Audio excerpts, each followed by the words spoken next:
Conservative. Constitutional. It's the Andrew Cooperrider Show, keeping you informed on what's going on right here in Kentucky. And welcome, everybody, to another amazing day right here on the Andrew Cooperrider Show. Hopefully everybody's ready to have a fantastic week. I know I am. I've got a big week planned in front of us.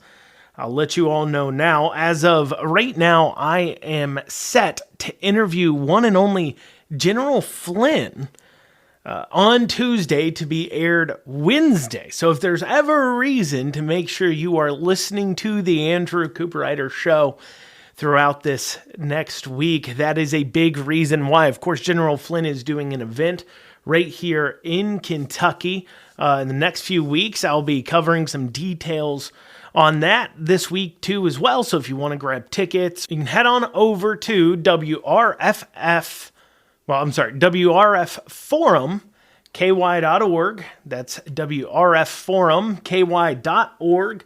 Click on the upcoming events tab and you'll be able to purchase tickets to the February 19th event where General Flynn will be speaking. So that's one wonderful thing before you. As always, if you want to reach out to the show, feel free to head on over to theandrewshow.com. Once again, that's theandrewshow.com. So recently, as budget has come around, we've seen Beshear really pushing to try to get two things into the budget. Of course, that 11% raise for K-12 staff, all staff across the board. You hear them talking about it a lot. There's a lot of issues there, of course.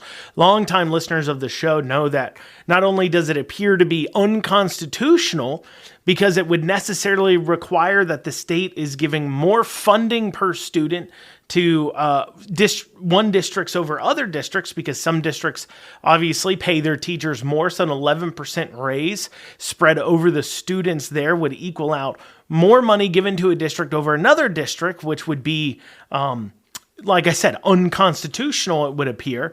But also, it really doesn't solve our other problems. See, Beshear claims that if we just give this 11% raise and also do universal PreK, that, well, it'll solve all of our educational issues. But of course, we know that this 11% raise won't actually fix it. They're not promising a certain level of, competency. They're not promising a certain level of proficiency if we just handed out that 11% raise, because they know it isn't true. Beshear's just saying we need to pay our teachers more because obviously the teachers in that base has been a huge push behind how he's become and got into office. Now, I did a show, I think last week or two, that if you're going back to listen to old shows, if you head on over to theandrewshow.com, you can check out old shows on Spotify, iHeart, Pandora, all other podcasting locations. You'll see a show entitled, "Do Teachers Get Paid Enough?" And in there, I really broke down what teachers get paid. Now, I tweeted last week, I said the unsayable, and I think it's incredibly important that we have these conversations. I know so many people want to steer away from talking about teachers' pay and teachers in general, especially here in Kentucky. A lot of people look back to the 2019 defeat of Bevin and point to his comments and things he did about and said about teachers as the reason why he lost. And there's when you lose by 5,000 votes, there's a number of reasons why you lost. You can literally point to all kinds of different things. It's a classic death by 1,000 cuts kind of conversation when it's that small of a loss. But a lot of people look at the teachers and say, well, it's those teachers who got Beshear into office, continue to keep Beshear into office, and so we need to not talk about it. And I think that's the wrong thing to do. I understand that Republican politicians maybe can't talk about it the way they would like to, but I think we as a community, we as those who shape our culture, have got to talk about this idea that teachers are, one, underpaid, not paid enough, and two, that being a teacher is just this awful, horrible job. And I think for two reasons.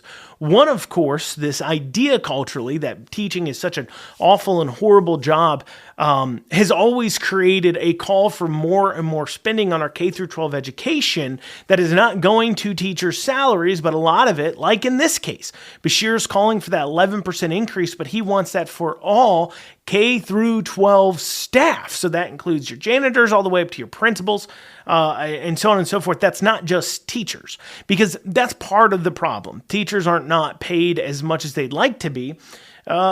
Even those school districts, especially when you look at, Louisville school district spending over $20,000 a student, you look in Fayette County Public Schools spending over $17,000 a student, and you say, how is there not enough money to pay the teachers? And a lot of it is going towards this bloated, out of control administrative staff that we've seen just massively explode and grow over these past several decades. And so, one, by allowing that talking point to continue, we're allowing them to siphon off more of our dollars into a failing K through 12 educational system. But the other thing is I believe it's also scaring would-be teachers away from the job, because the job is actually, I believe, pretty well paid and has a lot of benefits on top of a fantastic retirement system that they have in place that you would never get in the private sector. Many teachers are certainly paid a fair amount more. When we look at the average bachelor degree holder, in Kentucky, they're making $43,926 a year compared to the average Kentucky teacher making $54,574 a year, and both only require a four-year degree. Now, naysayers, and I tweeted this out on Twitter recently, and a lot of people chiped in. It was one of my bigger posts I've made, a lot of opinions on this, but also a lot of likes. But a lot of naysayers will say, well, Andrew, many teachers have master's degrees. Well, Bevin removed the requirement to have a master's degree, but also just a point of talking here. One, they are paid more for getting that master's degree. Two, of course, the schools offer a lot of loan forgiveness. But three, at the risk of sounding, I don't want to say crass, but at the risk of sounding just like a businessman here, I don't care how many degrees you have. I care about the job you're being completed. For an example, do we pay a janitor more just because they have a doctorate than we would pay a high school graduate janitor? No, because the job doesn't require you to have a doctorate. In the same way that teaching K through 12 education, if all it requires is a bachelor's degree, you going off and getting a master's degree is great for you, and that could be something you do for you, but if somebody holding a bachelor's degree can do the same job, then you're not actually doing a different job. You're not providing, quote unquote, more value than a person who only has a bachelor's degree. And so therefore, comparing people with masters doing a job that only requires a bachelor's, that's not good data points. We need to be comparing bachelor's degrees holders. And in Kentucky, as I said, the average teacher is making about 10 grand more a year than the average bachelor recipient, working less days. And I know everybody wants to say, oh, we work way more. Then I know you think we get summers off and every single major holiday and spring break and everything else, but we're working way more days than you think we are. And we work more hours than outside of school, to which I say, one, objectively speaking, you are working less days than everybody else in a different job. You just are. I hear you. You may work more than the 180 contract days or so on and so forth, but you are getting several months off a year. There's no denying that. And that is something everybody else isn't getting. That's the first thing. Second thing is that everybody else who also holds a salaried position is working outside the office. It's just a thing. It's just a thing everybody has. When you work a salaried job, you're working way more hours than what you are being paid to do. That is just how it works. That's just how it works. I'm sorry that that's the way our current culture is, but you got to work to live, right? It wasn't all downtime back in the days before we had salaried jobs and you're just out hunting and gathering either. And so, objectively speaking, teaching is not a low-paid job. It's a pretty high-paid job with a lot of benefits. And the more we continue to speak about this as if it's an awful job, the less teachers we're going to have. An 11% raise is only going to deliver, $5,000 more in pay, maybe $3,000 after taxes. Is that going to fix our K through 12 education system? No. And Beshear peddling it out there like it is, out of control. But there's something else he's pushing out there, and that's that universal PreK program. We're going to be digging into that after this short break. You're listening to the Andrew Cooperrider Show, and you are back with the Andrew Cooperrider Show, your source for Kentucky politics. Before the break, we were talking about K-12 education, Beshear's promise fixes. We were talking about, of course, his promise that paying teachers more, and by paying teachers, he means all staff, 11% more, how that will definitely fix our problems. And we dug into that. As I said, I know that gets to be an emotional issue for people. And that's why I said, if you want to reach out to the show, go ahead and email info@theandrewshow.com. Obviously, there were some comments on Twitter when I tweeted out that just really asked this question. I tweeted out a simple kind of idea here. I said the average bachelor degree holder in Kentucky makes $43,926 a year, working 240 to 260 days a year. The average teacher makes $54,574 a year, working 180 to 190 days a year. How much more do we need to pay teachers in order to achieve better academic outcomes? And of course, I had the general way of, you shouldn't attack teachers. Teachers are sacred, blah, blah, blah, blah, blah. And I think a lot of politicians buy into that. Obviously, I'm not a politician anymore. I've hung up the old running for office spurs, of course. But I think this idea that you can't talk about this, as I said in the last segment, is really troublesome. But on top of that, I think it's scaring people away from it. But the fact that this tweet had so many people, though, commenting that they agreed with me and liking it shows that there's been a real shift in views of our educational system, especially since COVID. I'll give you a perfect example. One of the comments we got here is that if teachers walked off the job tomorrow, we would all be worse off. They use some expletives, but basically we'd all be messed over if teachers walked off the job tomorrow, which is just objectively not true. If you remember, during COVID, we did have a situation where teachers essentially walked off the job. And of course, they were one of the last people as well to go back to work in many situations. So actually we as a society did go through teachers walking off the job, having to deal with that. And I think that really has changed a lot of the viewpoints of individuals when it comes to talking about our K-12 education, where it's a ripe time to really have a good talk about this. And like I said, one of the things about teachers not being paid enough, look, I know K-12 teachers. I have K-12 teachers that work for public school systems here in Kentucky in my family. I also have friends of the family that are nurses. And when the friend of the family, who is a nurse, found out how much my family member, that's a public school teacher, was making, including their days off, being real honest here, how many days you get off and everything else, the nurse, who, as we all know and think of as a very high-paid job now, was just shocked. Was like, that's how much I make if I don't work any overtime, and I'm working year round and working just as much of a tiresome job as a teacher would, if not maybe more mentally draining, as I'm dealing with people actually literally dying in front of me. And that is not something teachers are having to deal with. And so I think that conversation, being able to talk about it, but you bring it up.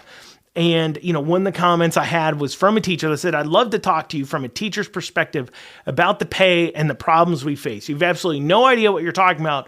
Do you know how many hours we spend of our own time working on lesson plans, etc.? To which I said, every single salaried job, as I said in the last segment, also does this.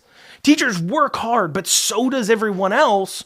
And then people also don't get summers off. Yes, I get it. Teachers work way more than probably 180 days, but they're objectively speaking working less than the rest of us. Okay, that was my point.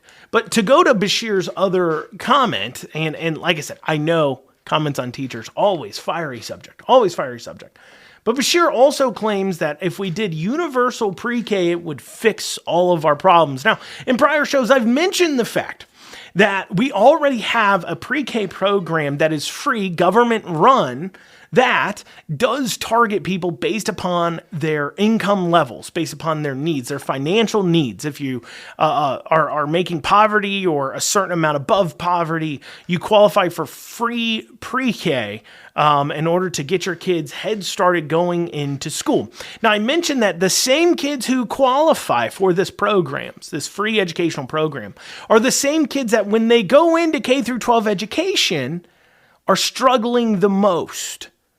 Lower income kids are the ones that are struggling when they go through K through 12 education. When we look at income disparity in income levels, kids who are doing worse in schools typically come from lower income households. But also these lower income households already have free PreK, and it's not fixing the problem. So that in and of itself should tell you that universal PreK doesn't fix the issues. Also, when you're talking about the taxpayer subsidizing it, it's so funny to hear them talk about school choice and how awful it is as we're just subsidizing rich people's problems. That's exactly what universal PreK is. It's a school choice type program. These aren't government-owned facilities. You have the choice to go to where you want to, and the money follows your kid like it would in school choice for K through 12. But on top of that, okay, money follows the kid, but also we're already giving free money following the kid education to low income people. So all universal PreK push that Beshear's pushing for will give more money to higher income earners to pay for their kids' PreK programs. The very thing they say they're against school choice about. They say you can't pick where you want to go because more kids will end up going to private schools, and we don't want that. And if we allow school choice to go forward, well, then we'll end up paying for the education at private schools, which already rich people get to have their kids at private schools. And trust me, it's not just rich people at private schools. But anyways, rich parents already get to send their kids to private schools. We're just going to be paying that bill for them. And we're subsidizing then rich people's private education. But Beshear on the same hand is pushing for a program that would only subsidize, quote unquote, rich people's education. But by the way, we're pushing them into programs that don't even work. This is from the Head Start. So it's a federally funded program, Head Start is. This is from Head Start's own website. This is from acf.hhs.gov. And this is where, under their outcomes website, when we look at Head Start's website, it says, since 1965, Head Start programs have reached more than 38 million children and their families. Children enrolled in Head Start programs are more likely to graduate from high school and attend college, have improved social, emotional, and behavioral development, and are better prepared to be parents themselves than similar children who did not attend the program. We're going to put a pause right there, okay? I want you to hear all these positives, right? Children enrolled in early Head Start programs have significantly fewer child welfare encounters related to sexual or physical abuse between the ages of 5 and 9 than those who don't attend. Research consistently shows a broad array of benefits for children at the end of their Head Start enrollment. While these benefits may appear to diminish in early grades, economic benefits emerge as children become adults. So this is what they say. They say kids enrolled in Head Start programs, they don't actually do better in school. Remember, they say that the benefits diminish in early grades. So basically, that the kids don't actually do better in K through 12 education than kids who don't attend the Head Start program. But what they do better on is graduating high school, attending college, and they're less likely to have sexual or physical abuse. But there's an causation versus correlation here. Head Start isn't required, okay? It's not like K through 12 education where parents are required to send their kids to it. Head Start programs mean that these people are opting into the program. So what you end up with, the kids attending these Head Start programs are, yes, they're coming from lower income families, but they're the sect of lower income families with parents that actually care about the kids' educational outcome. The very fact that they go through the work of getting them into the Head Start program, where, by the way, they normally don't have necessarily public transportation. These aren't public schools. They have to drive and drop the kids off at these programs, so on and so forth. That is filtering out bad parents, and you end up with maybe low income earning, but good parents themselves. So while they don't do better necessarily in K through 12 education, the parents themselves do at least see a value in school. So you do see higher high school rate attending college, right? Of course, you're going to see less sexual or physical abuse between 5 to 9 compared to those who don't attend, because obviously, one, if somebody knows they're physically or sexually abusing a child, they're not going to be enrolling them into a government program where another adult's laying eyes on them 5 days a week unless they have to, right? That's obvious. But two, like I said, you're ending up with parents that just care more. They just care more. They're going to make them graduate high school. They're going to make them attend college, right? They're going to make sure, and because that these parents, that maybe they're low income themselves, but they've learned from their situations, so maybe they push them to go to school, go to college, get good grades, and they push their kids in a way that they're learning from their own mistakes. Yeah, that makes sense why they would do better. Because they would become better adults because they're learning from parents who are good parents. Maybe they're not in a good situation right now themselves because they didn't have good parents, but by them teaching their kids how to succeed, they're making better kids. So it's not that Head Start itself is creating this. It's that the types of parents that are choosing this program are creating better kids, which that really points to what our real issue is in K through 12 education and why government spending will never fix it. Because it's about the parents and the parents' ability to deliver children who are there and ready to learn and aren't going to be a huge distraction to the rest of the kids there. Well, coming up after this, we're going to discuss Lexington's looking at a taxpayer-subsidized Lyft/Uber system, one of the dumbest ideas I've ever heard. Senate Bills 143 and Senate Bill 23 coming up for a vote. We'll talk about what those do. We'll have more after this short break. You're listening to the Andrew Cooperrider Show, your source for Kentucky politics. As always, you want to reach out to the show, head on over to theandrewshow.com. Once again, that's theandrewshow.com. You can check out past shows as well as see a contact form to reach out. And you are back with the Andrew Cooperrider Show, your source for Kentucky politics. Turning now to the state legislature, Senate Bill 143, which is the Senate version of the amendment to pass where non-U.S. citizens can't vote, putting that into the Constitution. We had a version of that pass the House. We have a version passing the Senate. So it is clear that this constitutional amendment will be on the ballot this November. And why is that? Already non-U.S. citizen or non-citizens can't vote. So why are they putting this in there? Well, one, it's twofold. One, you can look at it as a way to prevent a future where you could see the federal government trying to hand down a ruling saying that non-U.S. citizens get to vote. So if the federal government, if Congress or somebody passes a law saying that non-U.S. citizens get to vote, well, now that this is in our state constitution, you have a conflict. Because remember, the federal constitution also allows states to run their own elections.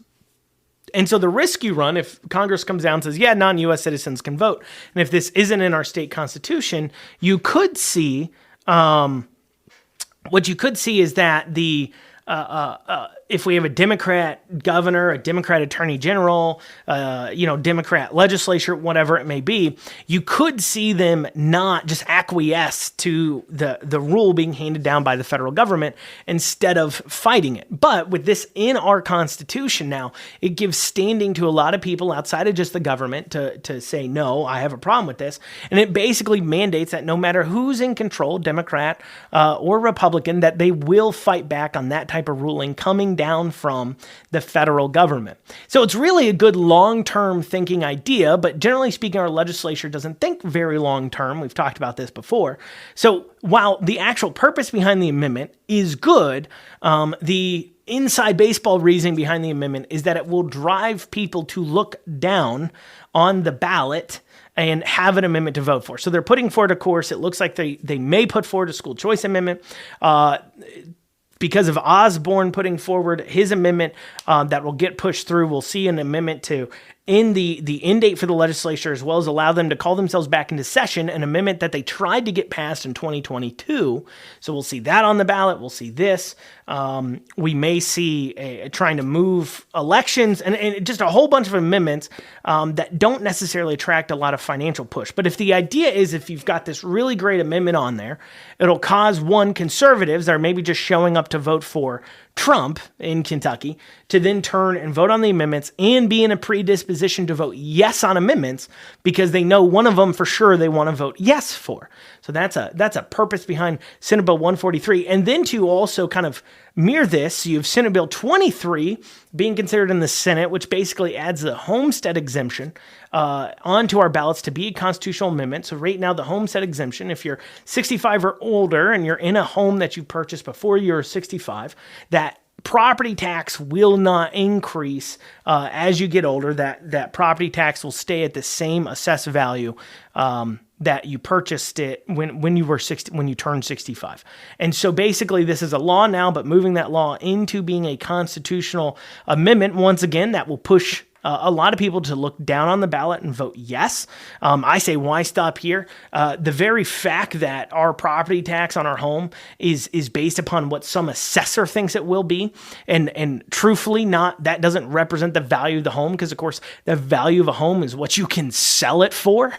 I think we all agree. I mean, there's people out there who think, hey, we should have no property tax at all. I hear you there. There's some arguments to be had, but at least what we should agree upon is who is the government to determine what our home is worth. They have historically speaking, the government's awful at figuring out what the free market's going to do. We might talk about that here in a bit, but most importantly here, who are they to say what it's worth? And then if they get it wrong, so for an example, if they come in and say my home's worth $400,000 and they've been taxing me at $400,000 for 5 years, and then the 6th year I sell it and I only sell it for $300,000, do I get a refund on $100,000 value of my property tax that they've misevaluated it for the last 5 years? No, of course not. This is an unrealized gain. And so if you want to charge a property tax, it should be based upon whatever you last purchased the home for. Period. That should be what you're charged tax on. This idea that it needs to keep adjusting is absolutely, in my opinion, ridiculous on its face. The government has no business trying to guess what something is worth that hasn't been put up for sale in the free market, especially something like a home where it varies so much, because what a home is worth is exactly what a person's willing to pay for it. Not a dollar more, not a dollar less. So that certainly, I think, is a conversation. Lexington City Council member Chuck Ellinger is literally the stupidest idea I ever heard of. And he's supposed to be the conservative in City Council. And so his grand idea is to create a taxpayer-subsidized Uber-type service. So this coming from a Herald Leader article by Beth Musgrave. And just kind of glancing through it, the way the program is supposed to work, he wants $400,000 in order to fund a pilot program of basically an on-demand, they call it microtransit, basically an on-demand Uber-type service that is subsidized by the taxpayer. And you would hail the ride in the app, or perhaps there'd be meeting places or so on and so forth. Basically, they're saying that, going to a bus stop, that's not enough. You need to be able to be picked up right in your home as a citizen, and us, the taxpayer, is who should pay for it, picking you up right at your home. And to which I say, when you read through the proposal, and I'm dead serious, this is right here from the proposal, from the article here, microtransit is an on-demand transportation service enabled by technology, said Councilman Chuck Ellinger, who put the issue into committee. It works like a public subsidized Uber or Lyft service. Riders can use an app or call to make an appointment. The ride share would operate either from a bus stop or fixed area, or it can do door-to-door service. To which I ask, what is the point of our bus service then?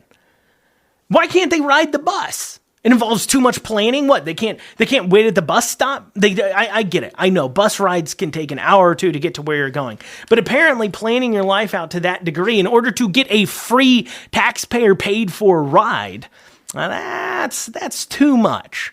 That's too much to handle. So instead, we're going to go ahead and just have a Lyft or Uber service to come and pick you up right there at the bus stop. So that way you don't have to wait for the bus right at the taxpayers' expense too. We don't want you waiting out there too long. We want the taxpayers to go ahead and push forward and fund that kind of thing right there for you.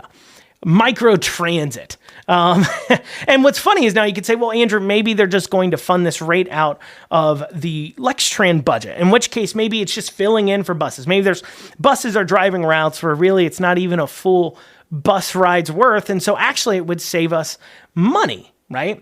Well, this is according to Chuck right here.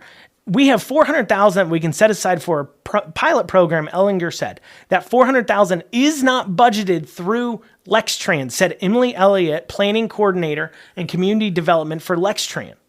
Funding is a major concern for Lextran, he said. What Lextran doesn't want is for microtransit to take away from its fixed bus service. So Lextran isn't even saying they want to replace busing with private individuals handling transportation, because they're saying, look, we don't want that out of our budget.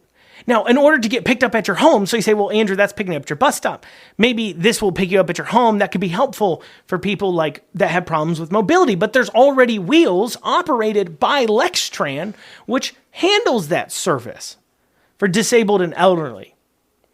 So if this is absolutely ridiculous that we would even think to fund this. We already have buses. We already have them. Why do we need a tax-subsidized Lyft service? Why? Because you don't want to wait at the bus stop? Well, then buy a car. You don't get to reach into my pocket and take out money because you don't want to be inconvenienced by having to wait on a bus for too long. That's ridiculous. Okay? We're already paying for you to ride on a bus.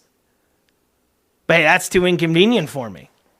Let's just get more money from... And the fact that so-called conservative Chuck is the one pushing this, come on, man. Don't show up to another Lexington Republican Party meeting claiming to be a conservative when you're putting forward things like this. Well, coming up after this, speaking of party stuff, there's some interesting party information coming out of Jessamine County, as well as an interesting announcement about hydrogen fuel cell factory up there in Michigan. We'll be digging into that after this short break. You're listening to The Andrew Cooperrider Show. And you are back with The Andrew Cooperrider Show, your source for Kentucky politics. Interesting news coming out of Jessamine County Republican Party. The party has decided as a county party to endorse Thomas Jefferson, who's running in a state house race against incumbent Killian Timoney, citing the many problematic votes that Timoney has had, where he's sided quite often with Democrats, especially on social issues like the transgender issues, school choice issues.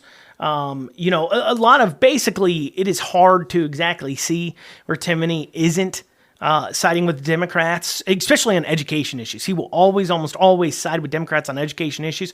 Part of it probably has to do with the fact that he works for Fayette County Public Schools. So definitely he's got a little bit of a financial incentive to push for that, of course. Sources tell me that Fayette County Public Schools is very much aware of how much they can lean on him to get him to vote the way they want him to.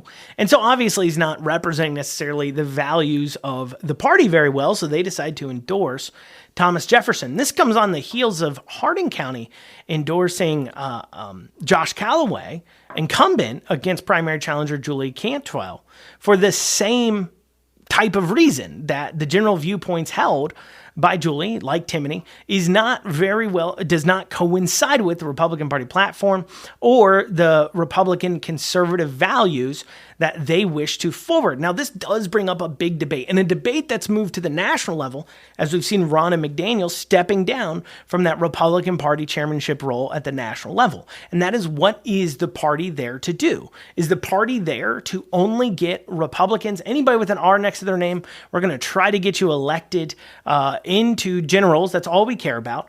And that's it. Is the party just a vehicle to win elections, nothing more and nothing less? If that's the case, then the party staying out of primaries would obviously be the advisable position. And in fact, in this vote, the people who voted no on the endorsement did not vote no because they liked Timoney. In fact, many of them expressed that they would be voting for Thomas Jefferson against Timoney in this election.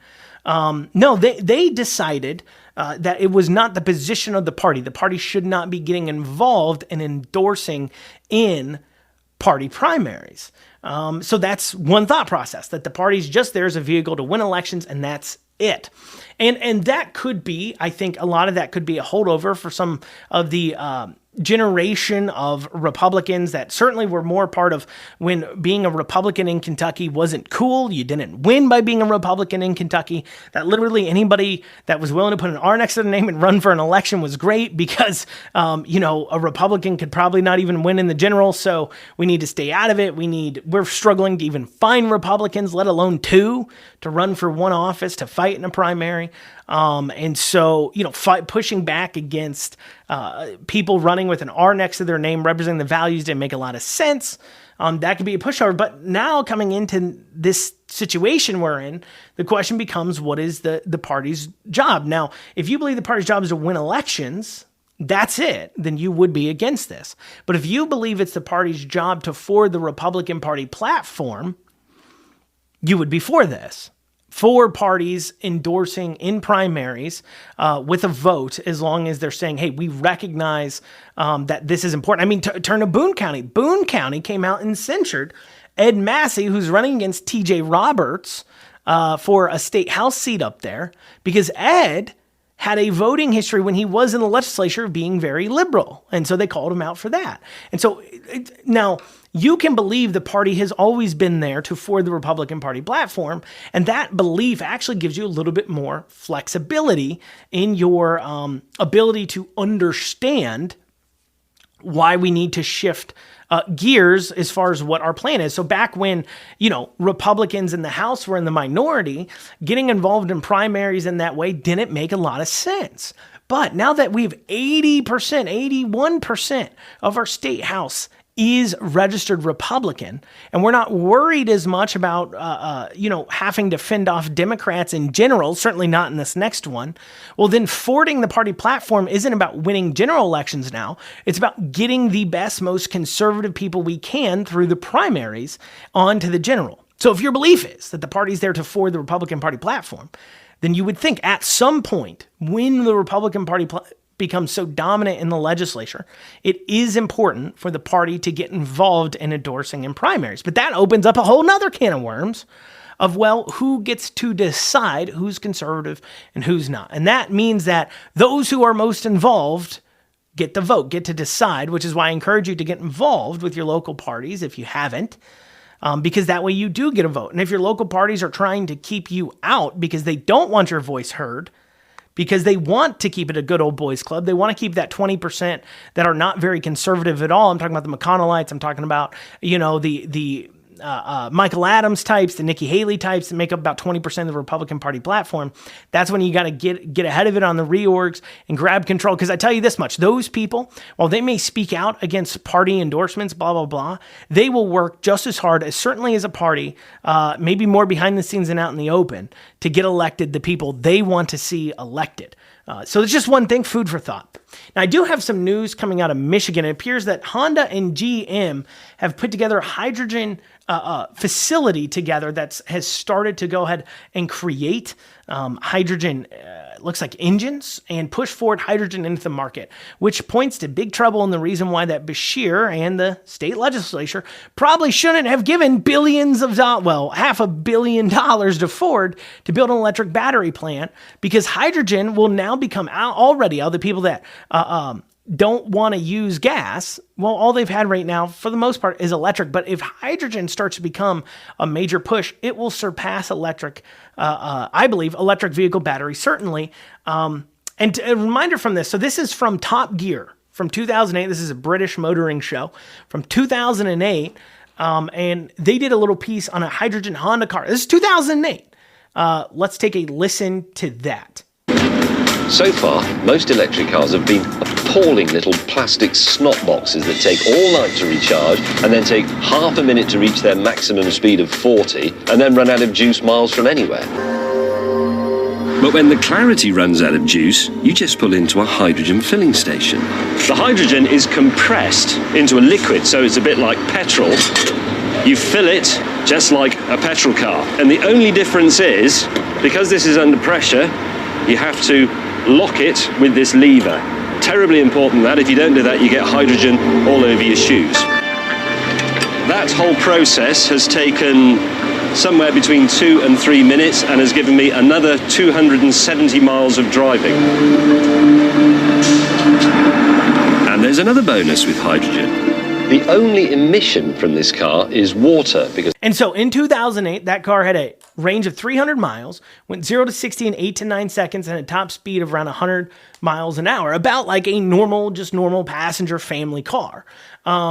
Now, the reason why electric had caught on initially instead of hydrogen, and why it looked like, quote unquote, the future, is because, well, the infrastructure is kind of already in place for electric. And by that, we mean that the electric lines are there. It's very easy to plug your cars in. Hydrogen cars require hydrogen fuel pumps, which they do have some in California, but they require hydrogen fuel pumps, that hydrogen to be made and delivered to these facilities to fuel up cars, so on and so forth. However, electric took off because it was so accessible. As long as you have a plug, you can charge your car. But the very reason why electric will hit huge scalable concerns is why, in my opinion, I believe that hydrogen is and will probably end up being the future, or at least a contender here, because the infrastructure for the switch is basically all there. We already have pumps. We already have oil companies that can switch over to hydrogen manufacturing. And this is just all my opinion here. Hydrogen manufacturing, throw in a few hydrogen pumps use. But more importantly, the hydrogen system more aligns with our current thought process when it comes to how we operate vehicles. You show up at a pump, you fill it up, it takes 2 to 4 minutes, and then you drive for another 300 miles. That is what we're used to when it comes to filling up our cars with gas.